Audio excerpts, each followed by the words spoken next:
Hi everyone! As you all know, I have been majorly craving desserts during my pregnancy now, and so today I'm going to make flan, which is also called as caramel custard. And so at the minimum, it is very easy to make and requires minimal ingredients.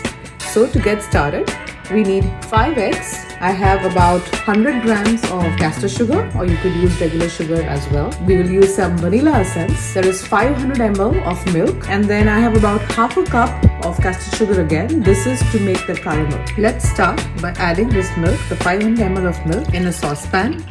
And we will heat this milk. You don't need to boil it, but we need to just ensure that it is nice and hot. So probably 7 to 8 minutes of heating on a medium flame. While the milk is heating, crack open these eggs into a bowl. Now add about 2 teaspoons of vanilla essence, and next add in this 100 grams of castor sugar. You can also use a sugar replacement like monk sugar. And now we need to whisk this into a nice uniform batter.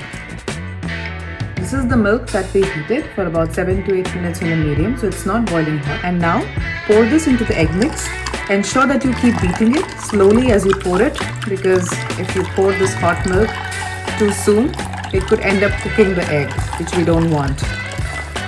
So you have to stir, and you have to slowly keep adding the mix of all this here. Once this is done, continue mixing for a little bit, and then allow this mixture to cool down for about 15 to 20 minutes. To make the caramel, take a thick bottomed pan. I'm taking about 6 tablespoons of sugar here, and then add in 1/3 the quantity of water. And before you turn on the flame, dissolve the sugar into the water well. You don't want to use a spatula while this is cooking, or that could interfere with the process of caramelization. This is mixed now. So turn on the flame and ensure you keep it on a very low flame, right? And don't try to mix any of this right now. Allow this to slowly come to a boil, and you'll see the color change slowly. I am cooking this on the most lowest flame that I have. You can see the mix has started to come to a boil. Don't stir it yet, and slowly it will change its color into light brown.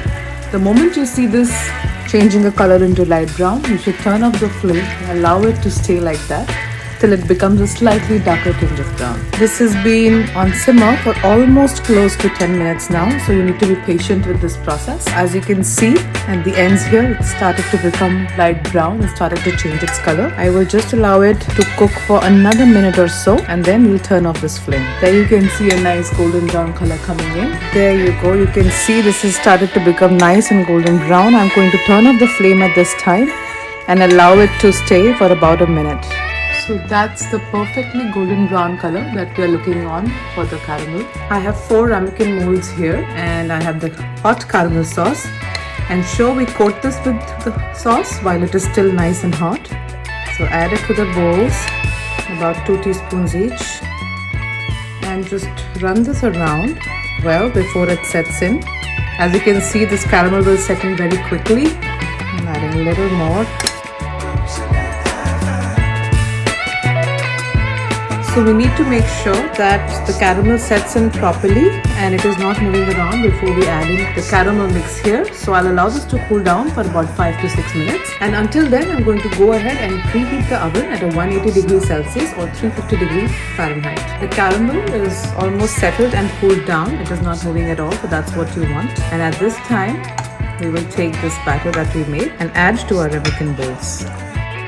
You can add depending on how high you want your flan or caramel custard to be. These are all poured in, and now I'm going to place them in a baking tray which is filled with some water, so that while this is baking, it does not burn. So here's my baking tray. As you can see, there is some water here, and then I'm going to place these ramekin bowls into this. And now we will place this into preheated oven at 180 degrees Celsius or 350 degrees Fahrenheit for 25 minutes. After baking this for about 30 minutes in the oven and allowing it to cool and come to a room temperature, this is how this will look like. And now it is time to actually cover these, and we will put them in the refrigerator for 4 to 5 hours to settle. So I'm taking an aluminium foil and then just covering them. And let's refrigerate this for 4 to 5 hours. The caramel custard has been in the refrigerator for about 5 hours. So now at this time, I am taking one of those ramekin bowls and let us see. That looks beautiful. And at this time, to demold this, gently just press on the sides so that it leaves the sides. Be sure it doesn't break, just let it remove the sides. That helps it loosen up a little bit. You can see it started to lose the sides. Now gently take a knife and ensure you have the sides out completely. You have to be very gentle, you don't want to break this. Go till the very bottom. You'll see this liquid starting to rise up. That's the caramel rising up. That's when you know it started to leave the sides. There we go. And now let us demold this. So take a plate that you want to serve it in, put it on back like that, and then immediately flip this and then gently remove it. There you go. Perfectly demolded. It looks amazing. Look at those sides and look at that caramel going all around. And your caramel custard is all ready.